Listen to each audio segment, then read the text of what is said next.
trucking. I got my chips cashed in. Keep trucking like the Doodah Man.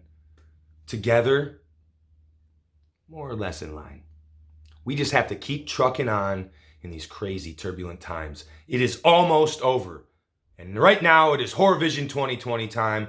James Lewis here with you. Tommy's on the flip side of this intro. And we are bringing you a guest, a fellow Michigander. He is an editor, writer, producer. He's done over 50 films. Check him out on IMDB. In his past life, he was most likely a Viking. In his present life, however, he has brought you films such as The Texas Chainsaw Manicure, Mutant Swingers from Mars, Koreatown, and Dinner with Leatherface, just to name a few. There's many more, and we're excited to bring you Mike Kallio. So let's get this party started and get it on, baby. Who can't see you yet? Do you have your camera on? I do now. There you are. How you doing, man? You got the same gray beard as Jim. Yeah. You love it as you love it as much as I do. No, you got the cool like streaky thing going. I had that for a minute. I had to like 2 streaks, and they were cool. And I was like, I look like a fat Raja Ghul. And then they grew together, and I'm like, oh, whatever. Whatever. Right. Hi. Do you like to go by Mike or Michael? Doesn't matter. Okay, because I always know you Mike. So this is cool. Just like this. I answer both. You met Jim at the that horror convention thing that we went to. The book yes, thing the book signing thing. That you yeah. That's cool. Another Michigan guy, from what I remember, correct? That is correct. Yep. Yeah, baby. He did the intro for you already. Another Michigan. Yeah, we did it as like a fellow Michigander. Nice. Yep. Rocking it out. Cool. So, thanks so much for coming on today. Sure. I am excited. I want to kind of know. I know a little bit about you, but tell me how you got into the business, like in Michigan before you came here. If you don't want to talk about that, we don't. No, I'm just trying to think. It was so long ago. Don't show our age.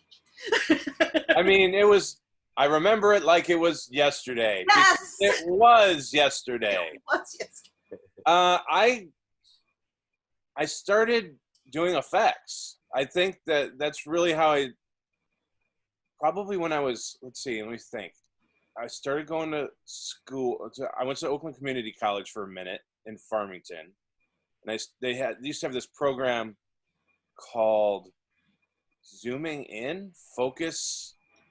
I don't know. It was a filmmakers program, and they had, it was like a day seminar thing, and they had, speakers who did animation and worked in film, and I was doing those. I think I even went to one before I was even in college, and I started meeting people. And the first movie I worked on as a PA during college was Hellmaster. Oh, that was who did that one? Doug Schultz. Doug Schultz. Yeah, MPI, right? Yeah. Doug Oh, Schultz. jeez. Yeah. You went to MPI, yeah. He knows Doug. Oh, did you go to MPI? All right, right on. So Hellmaster, I started PAing on that, and they started giving me other jobs to do aside from mopping up blood. And I started hanging out with the effects guys and bothering them. And like Doug, like at one point, the assistant props guy was like, "Oh, Mike's an artist," and told Doug, and Doug was like, "Can you do 20 paintings in a night for this scene we have in an art gallery?" And I was like, "Okay." So I went home. Wait, yes, right? Exactly. Never say no. Always say yes to a job, no matter how crazy it sounds. But the cool thing was the painting was they were sort of abstract, so I could, put a couple dots on a canvas and be done with it. Yeah. But I ended up hanging out with Roger White and Jeff Wehinkle in the effects department, and they got used to me, and they started hiring me on actual jobs outside of in the film industry. Yeah. And then I ended up working at, Jeff worked at a place called Gags and Games, which was I love Gags Games, and Games. yeah. And it's where I used to buy all my Dungeons and Dragons stuff back when I was Me 10. too. and my fake dog poop. Oh, So I started working for Gags and Games because they had their own line of horror props and masks and things. and they did makeup at Halloween too. I Mhm. remember that. Mhm. They did special So- effects on Halloween. So I started doing that stuff. So it was really my industry beginnings were in the effects world. Roger, like the Detroit Producers Association would always have a I was Halloween part of party. it. Yeah. Yeah.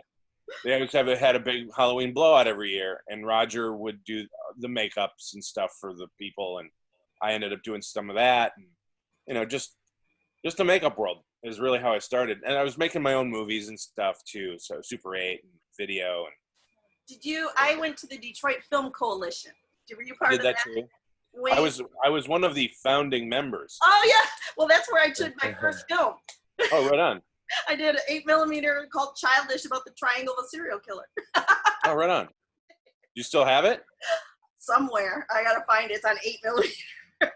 All right. I know a person who can transfer all that stuff. Oh, that would be cool. That would be cool. Awesome. Yep.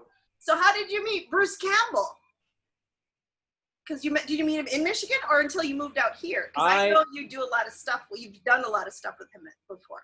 I met him back in Michigan. Oh, okay. The weird story about that was I wrote him a letter. Remember those? I remember those. I do because I'm old. That's why I remember those.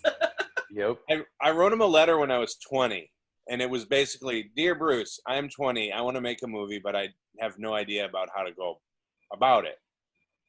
And I was rushing around with a friend of mine. We were getting together to get, hopefully get seed money to hire a lawyer. We were going to see a lawyer to borrow money from a lawyer, which makes sense. Getting started, I did all this crazy shit too. But we were going to borrow money from this lawyer to go to another lawyer in hopes to have him put together our limited partnership. And while we were running late for the meeting, we had this was back before things were much easier. We had a TV,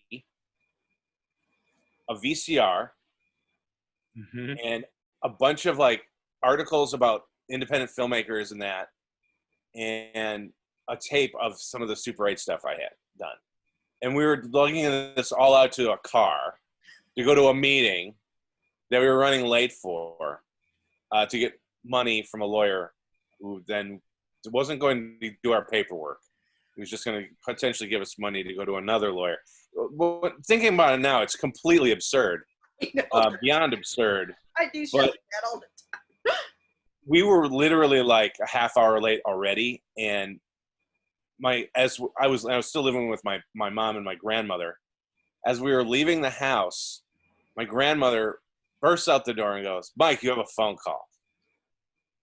And I was like, "Tell him I'll call him back." And she's like, "No, I think you want to take this." I was like, "Fine." So I get out of the car, I run in. "Hi, Mike, this is Bruce Campbell." And I drop the phone. This was 3 weeks after I'd written the letter. I actually had kind of forgotten about it, and thinking he would never call me back because, he's busy being Bruce Campbell. And I talked for about 20 minutes, which made us late. He's like, are you in the middle of something? I'm like, no. And he, which was really hilarious because when I got to the meeting, I was like, "Sorry, we're late. I was talking to Bruce Campbell on the phone." He's like, "I don't know who that is. I don't care." He never ended up giving us any money either, but surprise. Yeah. But yeah, Bruce was basically a letter and a phone call, and he basically told me, "I have no money. I can't invest," which I didn't really think about that either. But he said, "I can't invest, but I'll help you out as best as I can." And it was basically for him, it was as he calls it, the flake test, trial and error. He every couple of years he would challenge me, and not in a bad way, just like in a, "Are you still with this thing? You still want to be you still want to do this? Because this business is crazy and it's hard. And I passed the flake test every time. So and here I am years later. Now we're practically family. It's awesome. Yep. That's That's awesome. a good story, though. That's really good. So how did you get out here? What made you come out here? First and foremost, the weather. I couldn't stand Michigan winters anymore. I just couldn't do it. I was like, all right, 14 feet of snow, I'm done. I'm out. Yep. What the year I decided, because at one point when I was 18, I had packed up my car and I was driving to California. I was like, I'm going to live in my car. I don't care. And at the end of my street, I broke down. And I didn't move until I was in my 30s. Because life happened. That's similar to me, but I get it. Yep. I'm out here now. It took me this long, so Yeah. you beat me there. That's okay. You're here now. Yeah. But part of it was the weather, but part of it was just the fact that nothing was really holding me in Michigan anymore. And so in 2004, my moving out here sounds like a country song. The girl I was with and I split up. My dog passed away. There were no job prospects. So I was sitting around one night and my friend Annie called me crying. She lives out here, or she used to live out here. She's my first roommate. Called me crying, saying her roommate was freaking out and starting to throw silverware at her. And if I knew anyone who would be willing to move in with her.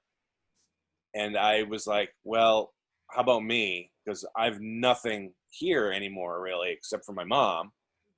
And she was trying to get me to come out, get me out of the house. I'd just gone through, a few years prior, I'd gone through a divorce. And so it was really nothing holding me back. And she said, let me sleep on it. And the next day she's like, yeah, when can you be out here? And I couldn't get there for another month. So I said, well, I'll pay the rent for April, but I'm not going to be there till the end of April. This was in March of 2004. So at the end of April of 2004, I moved out here, packed up all my crap and drove out west.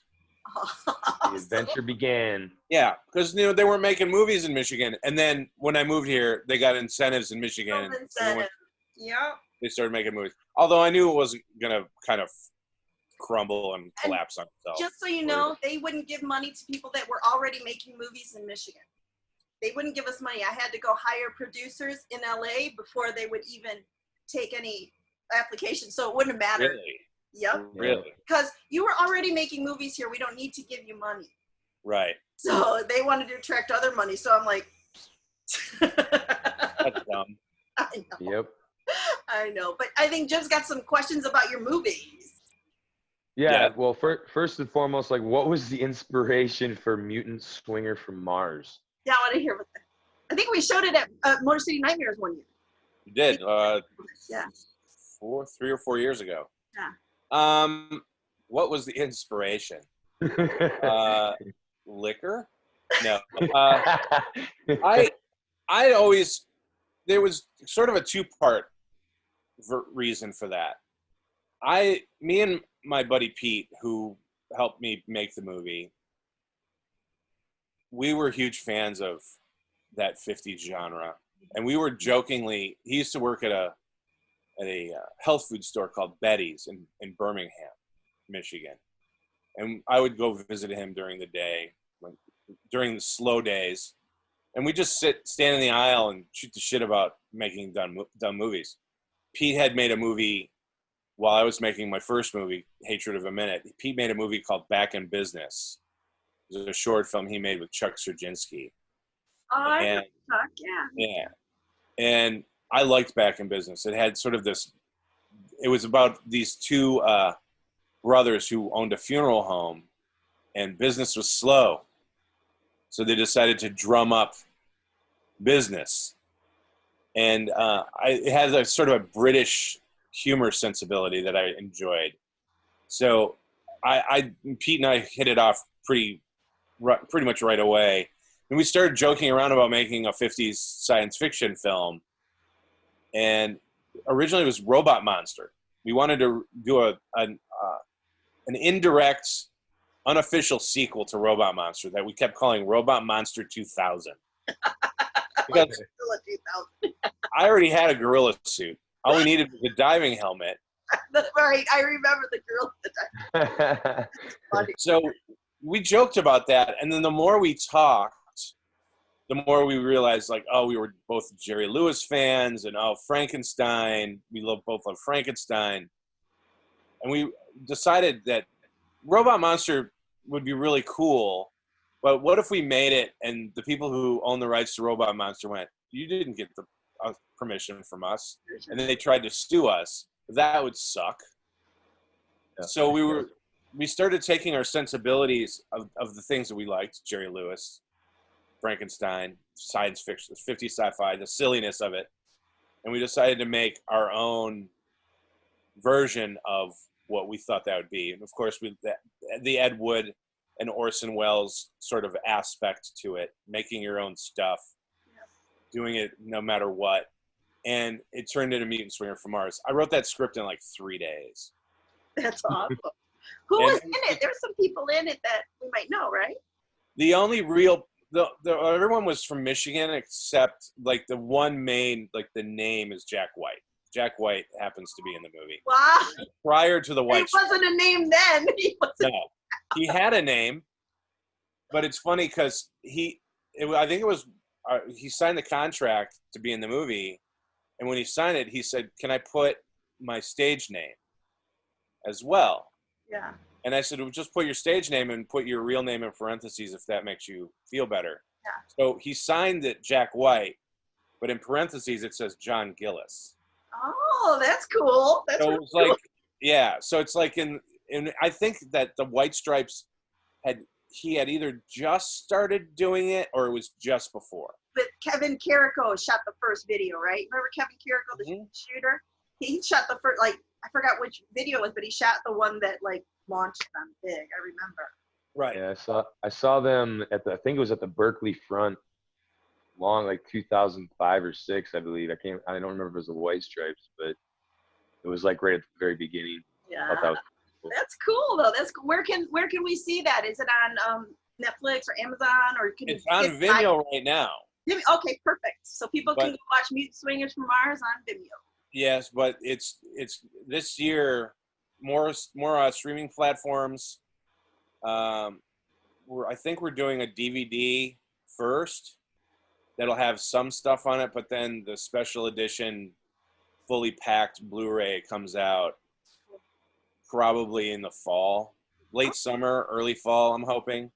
And that'll have 2 different versions of the movie, tons of commentaries and behind the scenes and retrospective documentary and all that. So cool. That's coming out soon. We'll have you back on when it comes out, and we can promote it. Yep. I'm down with that. Documentary, is Dinner with Leatherface something that's in the works, or is it in the can, or is it something that's? Is that it's Gunner? still in the works. Gunner? It's about Gunner.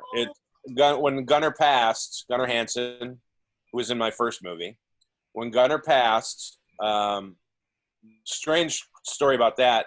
I had been putting together ad slicks because the rights to my first movie that he's in reverted back to me, and a buddy of mine was going to AFM, and I said, will you take some ad slicks to see if there might be some interest in, because I'm trying to re-release the movie. Mm-hmm.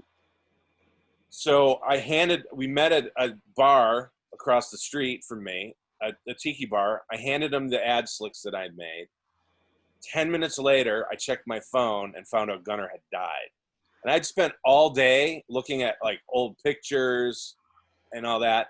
So it's sort of a weird, like, whoa, that's kind of crazy. I felt like I just spent the day with Gunner and the cast and crew of my first movie.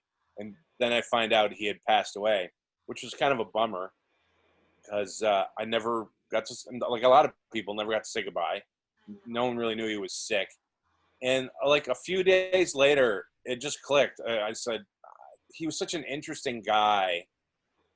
I need to do a documentary about him. And there are so many people you can use for the documentary because there's so many people that just love him and work with him. He's a great guy.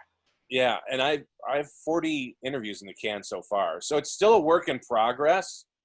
But because there's a couple of people I still want to get, Yeah. but it's being cut right now. I'm still seeing who I need, but I have a lot of interviews. I was not able to bring in Andrew Banowski to Motor City Nightmares because of Gunner, because he said some nasty stuff about him, and all of the fans love Gunner so much that it would have been detrimental to my show. I had no idea that people were like so engulfed. They love him so much that was like a no-go, you know. Someone said I needed to interview all of the Leatherfaces. I said, I'll interview all the Leatherfaces except for one. Except for one, right? Yep. But I do know his new agent, and I guess he's supposed to be calmed down, but I still can't have him at my show. But if you want to interview him, I'll let you know. All right. That's good. But yeah, the Dinner with Leatherface thing is still sort of in the works, and I say sort of because a little hiatus because of life and now this whole stupid virus thing. But I've been cutting it while I've been home, slowly here and there, playing with it, seeing what else I need, seeing who else I need to interview. Well, whenever you have anything come out, let me know, and we'll do a little show. Sure. I keep bringing people back and letting people know what's going on. Right on. Yeah. What have you been doing like since this whole lockdown started? Kill the time. This is vodka. No.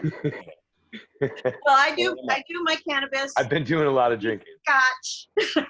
No, it's funny. I have not touched a lot. I've had one shot since this whole thing started, and it was when we released Mutant Swinger a couple weeks ago on Vimeo, and me and my producing partner Pete had a virtual shot. Otherwise, I haven't been drinking. Cannabis, however. That's me. That's me. I've been working on stuff for the Blu-ray for Mutant Swinger. I've been working on Dinner with Leatherface. I have another documentary I'm doing about a local band that's been doing it for a long time, trying to find success. They're called the Radioactive Chicken Heads. All right. They're a very interesting, theatrical, crazy band. Go on YouTube and look up Radioactive Chicken Heads and go down that rabbit hole.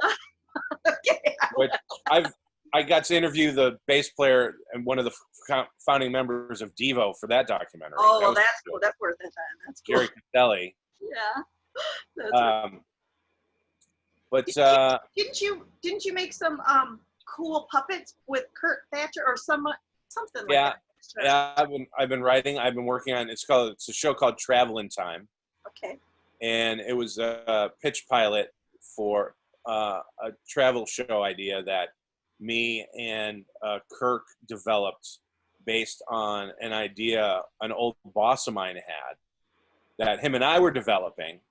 And then when I met Kirk, him being a Muppet guy. He looks kind of like a Muppet. I love him. And then that puppet world, I went to Kirk and I was like, hey, I got this dumb idea that's been floating around between my old boss and I for like over 20 years. And he connected me with a wonderful guy named Andrew Clement, who owns a company called Creative Character Engineering. I know Andrew Clement. I don't know why I know that name. He's always at Monsterpalooza. Okay. And he's also the guy who inherited Dick Smith's makeup course. Then maybe that's why I've heard of him. He's probably one of I follow him on Facebook or something, you know? So when Dick Smith passed, he took over the control of his correspondence makeup course, which is That's cool though. At least he's moving on. That's good. Yeah. And so Kirk went to Andrew on my behalf. I was there as well, but we went together and basically begged for him to help us with these puppets. And so we could shoot this pilot, which we shot. What year is this? No, this was recent. We shot near the end of 2019. Okay, yeah, so I knew it was recent. It's recent. Yeah. So I've been cobbling. I've been just working on trying to get all the stuff that I started done. I have a short film called Aftermath I'm working on. that I need visual effects finished for. That I'm just waiting on that, you know, because once you have no money, you just gotta let these people work it. Yeah, just work as fast as you can without me being an asshole. Yeah. Yep. I have 4 sons, and my oldest son is works at Light Iron, so he can do some like editing, special effects stuff. And my other 2 are going to CCS in Detroit for video effects. So you might be able to rook them into something. Child labor. Child labor. What do you think I had, kids? So I had a movie crew. Hey. Remember, Jim? Yeah. Yeah. A bunch of my movies, so he remembers the kids always there. Always there. They're born for it. Yep. We got to do something. Yep, I know, right? It's good. It's good. It's good. That's funny because I was just reading an article about a movie out of the UK where they shot. There was like 2 people were their crew. Yeah. There's 3 actors. It looks like a Steven Spielberg movie. I just saw a trailer. It's called Cosmos. Cool. And they shot it for like $600. Well, we're gonna do something like that if this continues all summer. Well, that's I've been thinking about this after pandemic production issue myself, and reading this article today. I'm like, and I've been wanting to do something like this for the last 3 or 4 years. Is make something with a 1 or 2 man crew, limited characters. I mean, I have all the gear. I have the editing system. I've got the sound. It's just a matter of finding the right story that clicks. Right. And the right couple people to work with. Because I wouldn't be able to pull this off without Jim doing this with me. Right. So it's really hard when it's all by yourself. But when you have people that believe in it, big difference.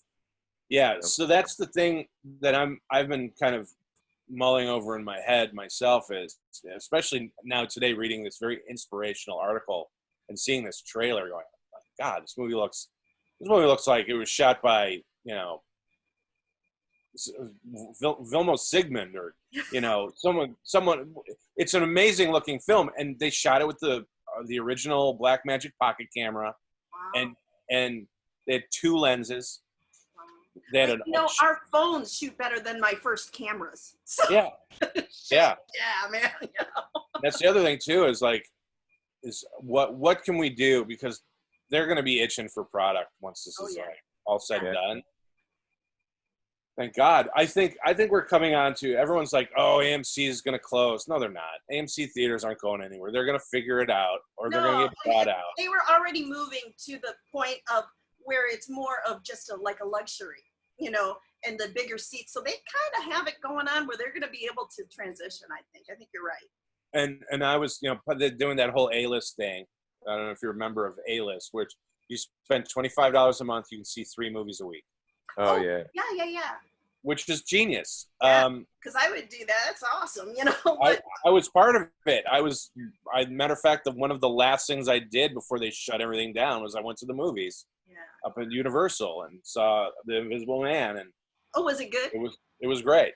Oh, it was just weird being in that environment where people are like, "Can I touch stuff?" Or, but I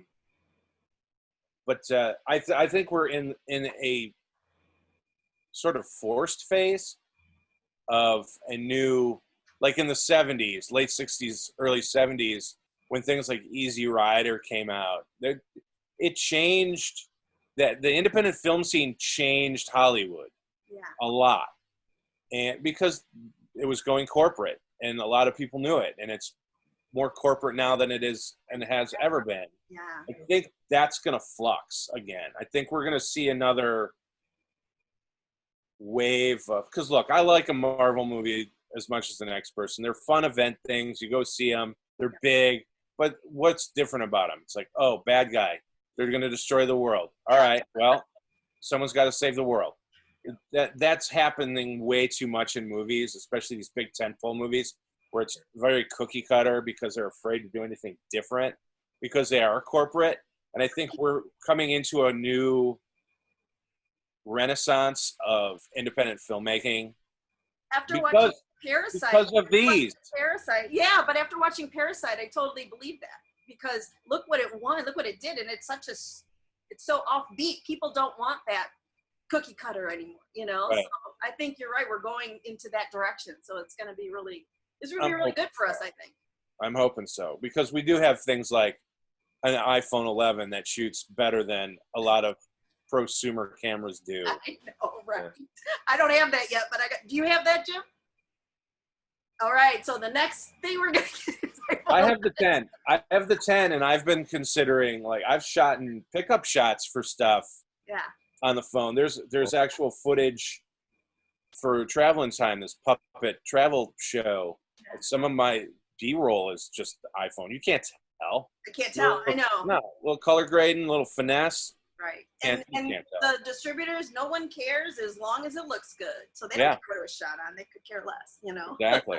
Exactly. So, and that was even one of the things in this article I read about this movie, Cosmos, is no distributor that they went to, because they got distribution, with no names, like almost immediately, because the movie looks so good.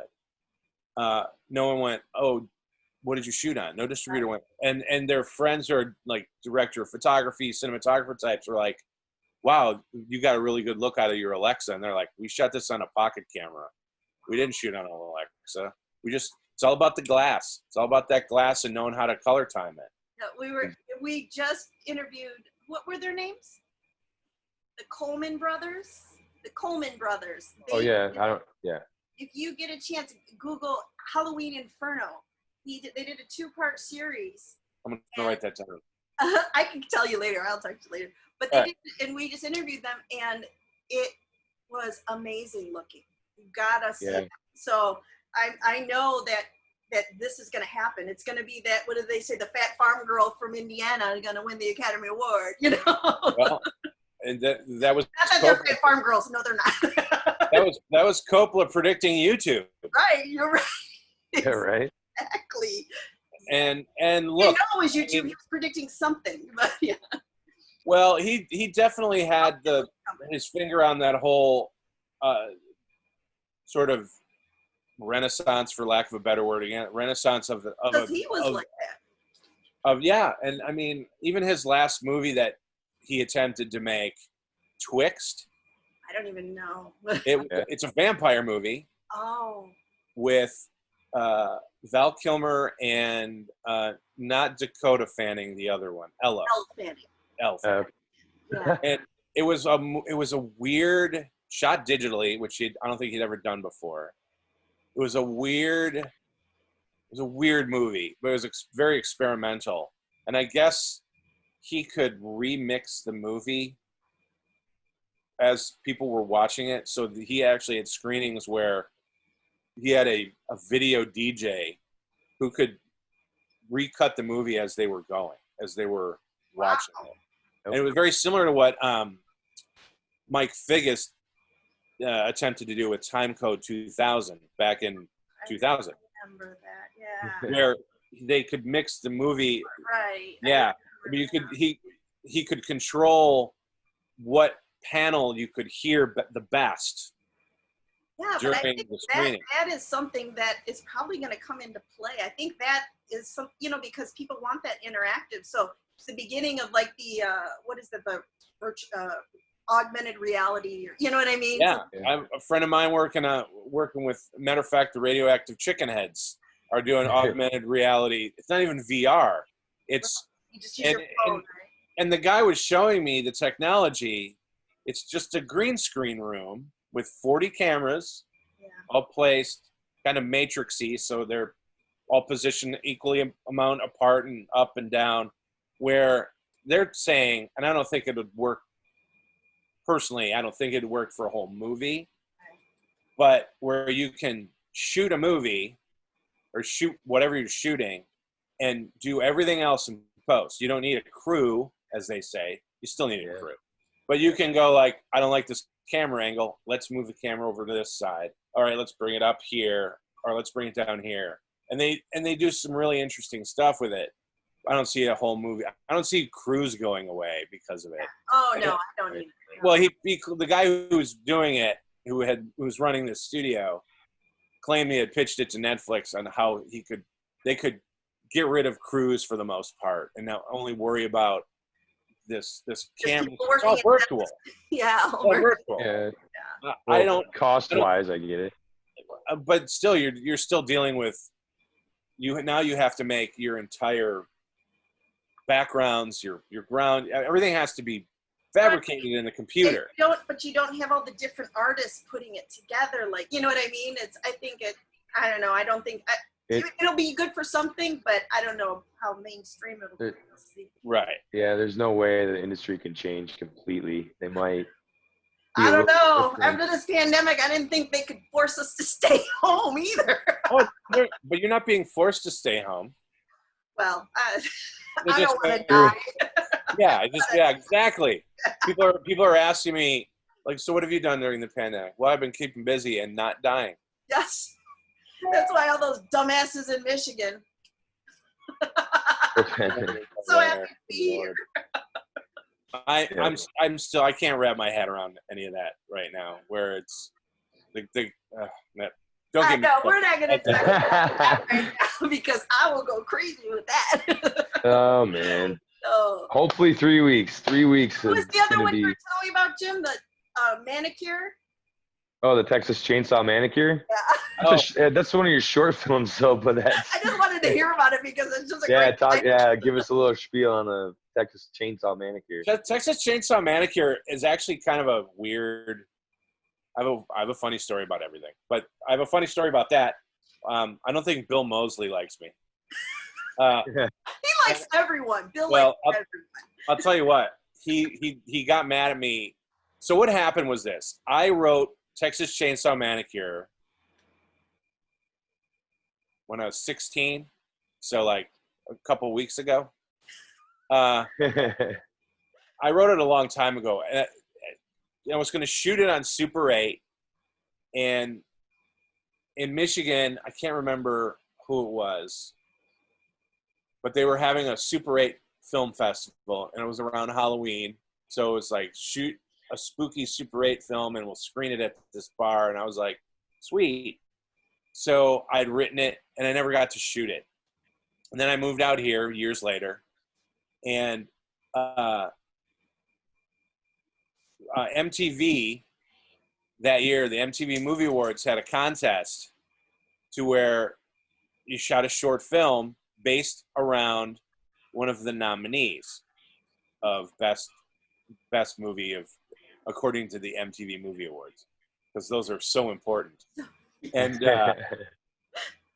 that year, it was one of the Texas Chainsaw Massacre movies. I want to say this was 2005. So it might have been the beginning, Texas Chainsaw Massacre, the beginning. Oh, yeah. Either way, they gave you, of all the movies, you could go online. Every movie had a folder if you wanted to submit a short film, which gave you music from said movie and clips, which you could use if you wanted to incorporate into your movie. And I basically went, oh, Texas Chainsaw Massacre. I have this script. I had some friends, acting friends. So I have this script called the Texas Chainsaw Manicure that I wrote years ago. This is a perfect excuse to make it. So we did. And we made two versions of it. We made the version that we sent to MTV, which had clips. Not many, but it had a few clips from the actual movie. And I used a couple of the tracks. But then I just overshot. I shot basically, I kind of rewrote the original script, and we just shot both versions. So I ended up cutting two versions of the movie. But I posted the original version, completely original version, online, and I think I posted like a link to MySpace, my MySpace page, and somehow, and it got around. We almost won too. We were second place in that whole contest. We didn't get anything for it, unfortunately, but it was cool that like a lot of people liked it. But Bill Mosley got wind, saw it, and kind of sent me an email yelling at me on my MySpace page saying like, hey man, you need to let people know that this is not my version of Texas Chainsaw Massacre or Manicure. Because apparently he did a short film called The Texas Chainsaw Manicure Oh, to get the job as Chop Top in Texas too. oh, you know what? Tiffany Shep has told us to ask him about the story. So I bet you that's part of the story. That'd be funny. So I basically was like, well, you can't really copyright a title. Sorry, dude. Right. And I did post like, this has nothing to do with Bill Mosley's. But Bill Mosley's isn't out. You can't go on YouTube and watch it. No, I know. Right. Hey, you know what? I'll say this to Bill right now, since I'm on a TV show that he may see. Bill, if you find your film, I'll pay for it to get it transferred, and we'll put it up on YouTube in 2K. He might get it, and I'm telling Well, you. you know, I would love to see it because I felt bad for a minute, like, but then I was like, well, I didn't know. Yeah. I didn't know this till after the fact.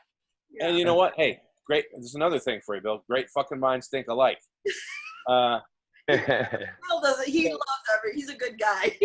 I'm sure he is. I think he was mad at me at that point. I don't think he's bad. I would love to see like what the two were like the comparison of the two. I would love to see his version just in general, Yeah. Yeah. even if mine didn't exist. I'm going to reach out to him and see that. Yeah, because I know the person that can transfer it. She's been transferring all my film, and she's amazing. But so yeah, Texas Chainsaw Manicure. Texas Chainsaw Manicure. It was just sort of a dumb thing I wrote 1,000 years ago that I finally made. Which I found lately, it's weird. Traveling Time, this puppet travel show, old idea. All of these old ideas. Come back. I'm starting to like look for like old ideas for the next movie because those seem to be getting made. Yep. So I'm fine with that. At least something's getting made. Yep. But yeah, That's cool. that's my Texas Chainsaw Manicure story. And we shot it. I think we rented the nail salon for like $400. I think that was all we paid for it. The rest of it was like we borrowed a chainsaw. I had the Leatherface mask laying around. You know, Awesome. running around in Sun Valley in 100-degree weather. Uh-huh. No, thank you so Beautiful much Sun for your Valley. time. This Oh, is awesome. thank you for inviting me, and hopefully we can do this again. I have plenty more dumb stories. Yeah, for sure. Yeah, Whenever I you know. get anything to release or something, let us know and we'll put up an interview. Cool. Awesome. Yep. Send Tommy some links and stuff too if we need him for posting when I put this together. I'll pop it in there as well. All right, for sure. All right, Thanks. wow. See you guys. Rock. See you, James. See you, man. All right, Have a good day. you too. Bye-bye.